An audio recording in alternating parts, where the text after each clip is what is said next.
ठीक है रुचि, अब बताओ। ओके। मैं जबलपुर में रहती हूँ और बाबा से मैं जब 10 साल की थी तब से जुड़ी हूँ। और आई थिंक मेरा जो फर्स्ट एनकाउंटर था वो ये था कि अराउंड 99 में मेरा दादी एक्सपायर हुए थे और हम लोग छोटे थे, 5th स्टैंडर्ड में थी मैं। तो कहीं खेलते खेलते शायद मेरी नी में पेन होने लगा, राइट नी पे, ठीक है। और वो पेन 3-4 दिन, 1 हफ्ता बहुत हुआ। जब बहुत ज़्यादा हुआ तो घर वालों ने थोड़ा अपने हिसाब से करना, मालिश करवा देते हैं, या किसी ने को सजेस्ट किया कि पत्ता लपेट दो, तो वैसे कर दिया। तो मालिश कराने से, पत्ता लपेटने से ये हुआ कि कहीं कोई पस होगी जो पूरे पैर में फैल गई, ठीक है। और ऐसे फैली कि थाइस से लेके जो अपना थंब होता है पैर का, वो एकदम एक पैर मेरा 3 या 5 टाइम्स उसका साइज हो गया रहेगा।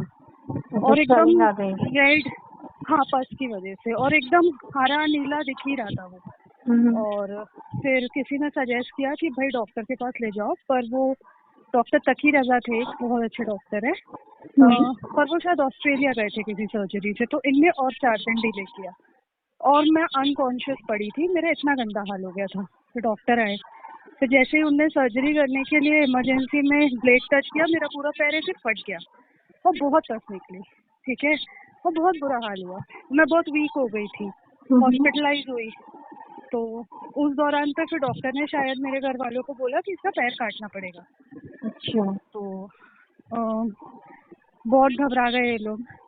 तो फिर किसी ने उस टाइम पे मेरी मासी को बोला कि शिरडी के साईं बाबा है, उनका शायद सच्चरित्र का पारायण करो, उनके फास्ट रखो।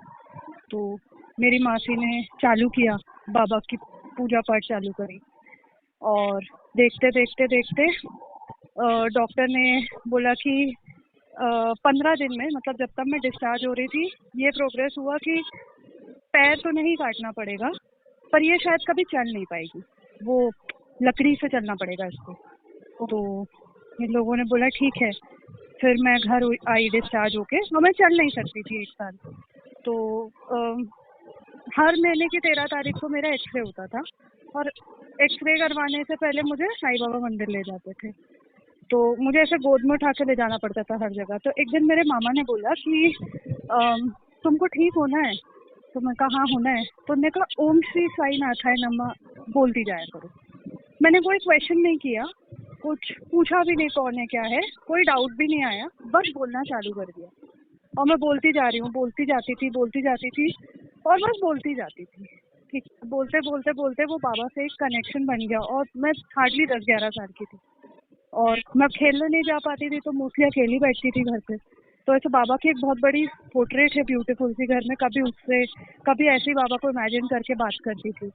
तो बोलते बोलते बोलते वो मंत्र मैंने बहुत साल जपा ठीक होने के बाद भी। और लेकिन बोलते बोलते बोलते ऐसा हुआ कि मुझे कभी डाउट ही नहीं आया कि ठीक, मतलब कभी सोचा ही नहीं, मैं हमेशा इमेजिन करती थी मैं चलूंगी। फिर धीरे धीरे धीरे डॉक्टर ने बोला कि मैं कोशिश करता हूँ, शायद इसको 2 साल लगेंगे खड़े करने के लिए, ट्राई करता हूँ ये चल पाए। तो थोड़ा और प्रोग्रेस हुआ मेरे केस में, चलते चलते चलते एक दिन ऐसा आया कि डॉक्टर ने कहा कि ठीक तो हो रही है, रिकवर हो रही है, फास्ट रिकवर हो रही है, अभी 2 साल का टाइम चाहिए, इसके पैर में जम्स फैले हुए हैं, 2 साल मेडिसिन दूंगा, एक जगह पे इकट्ठे होकर इसके जम्स आएंगे और फिर मैं ऑपरेट करके निकालूंगा। ठीक है। तो नेक्स्ट महीने की जब 13 तारीख हुई तो एक्सरे हुआ, एक्सरे रिपोर्ट आई, और एक्सरे रिपोर्ट में फिर वो डॉक्टर ने रिपोर्ट देखी। फिर उनने, शायद मेरे नाना नानी गए थे रिपोर्ट दिखाने, जैसा उन्होंने बताया। फिर उनने मेरे नाना नानी को देखा, फिर रिपोर्ट देखी, फिर देखा, फिर रिपोर्ट देखी, और रिपोर्ट रख के खड़े हो गए और बोलते कि इसको मैं ट्रीट नहीं कर रहा हूँ लड़की को। तो इन्होंने कहा क्या हो गया? इन्होंने कहा नहीं, इसके ऊपर कोई शक्ति है, कोई है जो इसको ठीक कर रहा है, मैं तो नहीं कर रहा हूँ। मैं समझ नहीं पा रहा था, बट ये मैं तो नहीं कर रहा हूँ उसको ठीक। फिर उन्होंने बोला जिसके लिए मैंने 2 साल का टाइम मांगा था, मेडिसिन ढंग से चालू नहीं हुई थी, वो 1 महीने में कैसे हो गया? इसके जर्म्स एक जगह पे कैसे इकट्ठे हो गए? और फिर तुरंत ऑपरेट करके निकाल दिया। और फिर मुझे लगता है कि बहुत टाइम नहीं लगा, मैं बाबा को ऐसे बोलती थी कि बाबा मुझे चलना है, और आई थिंक फिर नेक्स्ट 2-3 मंथ्स में मैं चलने लगी। और डॉक्टर मेरे को बोलता है थोड़ा ध्यान रख के धीरे धीरे चलना, चलने तो तुम लगी हो, कुछ धीरे धीरे चलना। अब मैं बाबा को बोल रही हूँ मेरे स्कूल में स्विमिंग स्टार्ट हो गई है, बाबा मैं कब करूंगी?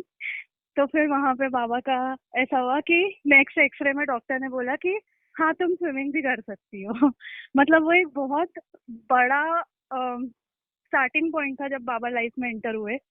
और उन्होंने मेरा पैर जहाँ कटने वाला था वहां से पैर ठीक करके आज मैं चलती हूँ, और मेरा पैर एकदम ठीक है, एकदम ठीक है। और उस टाइम से फिर जो मैंने नाम जाप चालू किया बाबा का, मैंने कभी छोड़ा नहीं।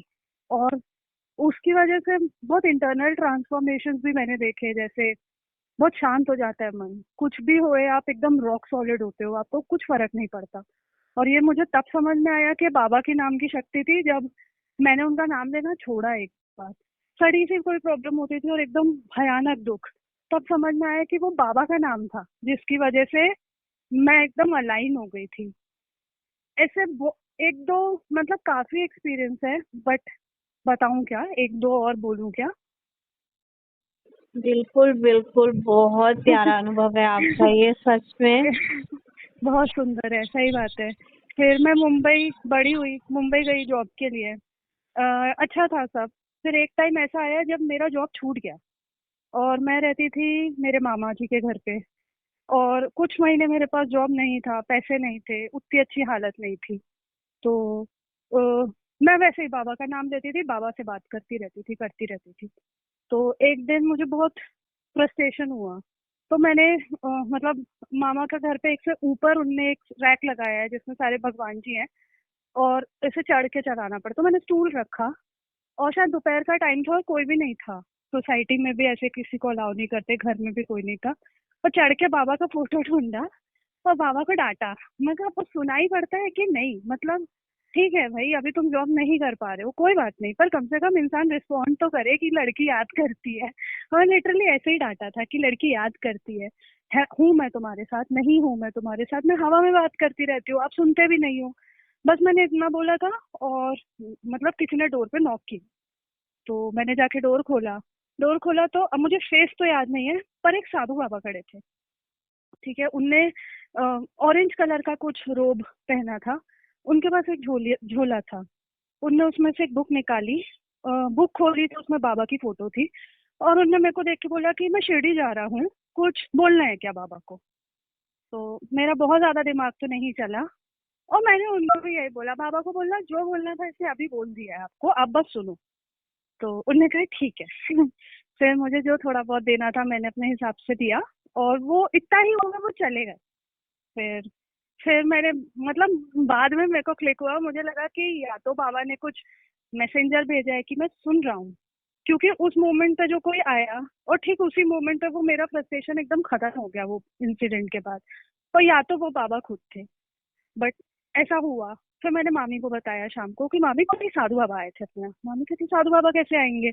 मैं कहा नहीं आए थे, आए थे दोपहर को। कहती नहीं, सोसाइटी में अलाउ नहीं करते उनको जब तक किसी ने घर पे बुलाया ना हो। तो मैं कहा नहीं आए थे, तो कहते नहीं आप चौकीदार से पूछ लो, ऐसे आने नहीं देते किसी को। तो फिर मैंने बोला ठीक है।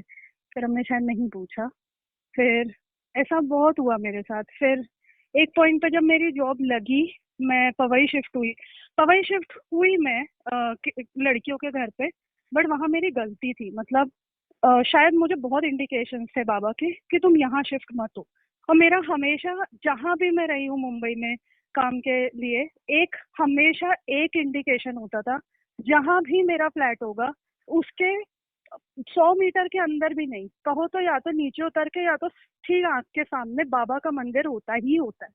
अगर नहीं है तो वो एक इंडिकेशन है कि तुम वहां मत जाओ। ठीक है, बट यहाँ मैंने सुना नहीं बाबा की, और मैं शिफ्ट हो गई। शिफ्ट हुई तो वहां से मुझे बहुत परेशान होकर निकलना पड़ा था, और बाबा की कोई फोटो नहीं, इतनी नेगेटिव एनर्जी, कोई भगवान नहीं।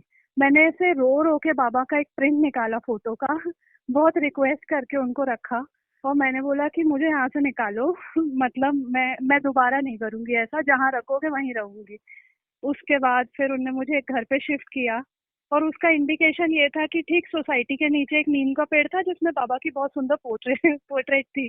तो मैंने मैं जब घर देखने जा रही थी, एक पॉइंट पर वो घर ही नहीं मिल रहा था मुझे, और मैंने सोचा छोड़ो जाने दो, कोई और घर देख लेंगे। मैं तो उसने मुझे लड़की ने बोला तुम्हें लैंडमार्क बताती हूँ, एक साईं बाबा टेम्पल है। तो साईं बाबा टेम्पल सुन के मैं चली गई ढूंढती ढूंढती। घर दिखने में उस टाइम पे इतना अच्छा नहीं था, पर बाबा का टेम्पल है सोच के, बाबा का हाँ है, मैं वहाँ शिफ्ट हो गई। फिर वहाँ मेरा मतलब काफी अच्छे लोग मिले मुझे, मैं बहुत शांति से रही। और जॉब के पर्सपेक्टिव पे भी एक पॉइंट पे जब मैं जॉब ढूंढ ही रही थी, तो बाबा ने मतलब मैं बहुत इंटरव्यूज देती थी। एक पॉइंट ऐसा आया कि मुझे दो बहुत अच्छी कम एक स्टार्टअप में मिला और एक बहुत रेप्यूटेड एमएनसी में जॉब मिला। अब ऑब्वियसली मैं ट्राई कर रही हूँ कि मेरा डॉक्यूमेंटेशन हो जाए और मुझे वहां से ज्वाइनिंग आ जाए, आ ही नहीं रही है। और वो एचआर मुझे फोन करके बोलती है रुचि, एक अकेली तुम हो जिसके डॉक्यूमेंट मुझे नहीं मिल रहे, बाकी सबके मिल रहे। तो मैं उसको स्क्रीनशॉट भेज रही हूँ कि मैम मैंने अपलोड किया, आप देखो, आप देखो। ठीक है, और वो लड़की, उसको मिल ही नहीं रहे मेरे डॉक्यूमेंट। वो कहती है मुझे तुम्हारा स्क्रीनशॉट दिख रहा है कि तुमने अपलोड किया और मेरे सिस्टम में मिल ही नहीं रहा है, अजीब सा ग्लिच है। और नहीं, मतलब शायद बाबा चाहते थे मैं वहाँ नहीं ज्वाइन करूँ। मैंने फ्रस्ट्रेट होकर बाबा को बोला कि क्या चाहते हो। तो मैं कहा देखो, कल मेरा बर्थडे है, जहां से मुझे कॉल आएगा वहां मैं आंख बंद करके चली जाऊंगी, अब तुम देख लो तुम्हें क्या करना है। तो मुझे दूसरी कंपनी से कॉल आया जो स्टार्टअप था, मैंने आंख बंद किया और ज्वाइन किया। बाबा ने जब मुझे वहां ज्वाइन कराया तब मुझे पता चला कि उससे पहले मेरे पास पेपर्स नहीं थे। जहां मैंने काम किया था उसने मुझे पेपर्स नहीं दिए थे, और मुझे हमेशा पेपर्स की दिक्कत होती थी। और जब मैंने उस कंपनी में ज्वाइन किया, उनने कभी मुझसे पेपर्स मांगे ही नहीं। और इनफैक्ट मुझे प्रॉपर डॉक्यूमेंटेशन मिला, जिसकी वजह से मुझे करियर में कभी प्रॉब्लम नहीं हुआ। और शायद मैं वो दूसरी कंपनी ज्वाइन करती तो वो मुझे फायर कर देते वहां से कि तुम्हारे पेपर्स सही नहीं है। तो वो फ्रंट पे जो मैंने सोचा भी नहीं था वो बाबा ने ध्यान रखा। तो ऐसे करके बहुत सारे एक्सपीरियंसेस हैं। एक बार और शायद मैं हाँ, बाबा ये भी करते थे कि उनका नाम लेते रहो, तो वो सचरित का मैं रोज पारायण करती हूँ, एक चैप्टर डेली। तो कोशिश करती हूँ कि बाबा ने जो बोला है वो अप्लाई हो। तो बाबा कभी कभी लेसन भी देते हैं। एक बार मैंने खिचड़ी बनाई थी और सोचा था माता रानी के मंदिर में चढ़ाऊंगी। और जब खिचड़ी बनी और मेरा मन थोड़ा करप्ट हो गया, मैं कहा ये तो बाबा को चढ़नी चाहिए पहले। और मैं और मेरी फ्रेंड लेके बाबा के टेम्पल चले गए। वो टेम्पल कभी बंद नहीं होता है, पर उस दिन बंद था। और बाबा एक बार हंस रहे थे अंदर बैठ के। ठीक है, मतलब जाली बंद है, तुम अंदर नहीं आ सकती हो। फिर मुझे एकदम से याद आया सचरित का चैप्टर, जब बाबा ने एक दो डिवोटीज को डांटा था कि तुम पहले देवी देवताओं की पूजा करते हो फिर तुम मेरे पास आते हो, सीधे कैसे आ गए। तब मैंने सोचा हाँ, मैंने ऐसे माता के लिए सोचा तो था। फिर मैं माता का मंदिर ढूंढती हुई गई, फिर मैंने वहां पूजा कराई। फिर जब मैं वहां भंडारा बांटने लगी, तो भीड़ से एकदम एक बुढ़े अंकल आए सामने, रोना लेके, और कहते मुझे दो। तो फिर हम दोनों ने खिचड़ी दी, मैंने और मेरी फ्रेंड ने। फिर उनने, और बहुत गर्म थी, हमारे पास चम्मच नहीं था, उनने ऐसे गरम गरम उंगली से खा ली। फिर वापस आए, फिर कहते और दो। हम लोग को इतना सेटिस्फैक्शन हुआ, हालांकि भीड़ में बहुत लोग थे, बट वो अंकल को देख के ऐसा लगा कि हाँ ये बाबा ने ले लिया कि मतलब अब आ गए बाबा, उनने उनने ले ली वो खिचड़ी। तो ऐसे करके बाबा के बहुत छोटे छोटे एक्सपीरियंसेस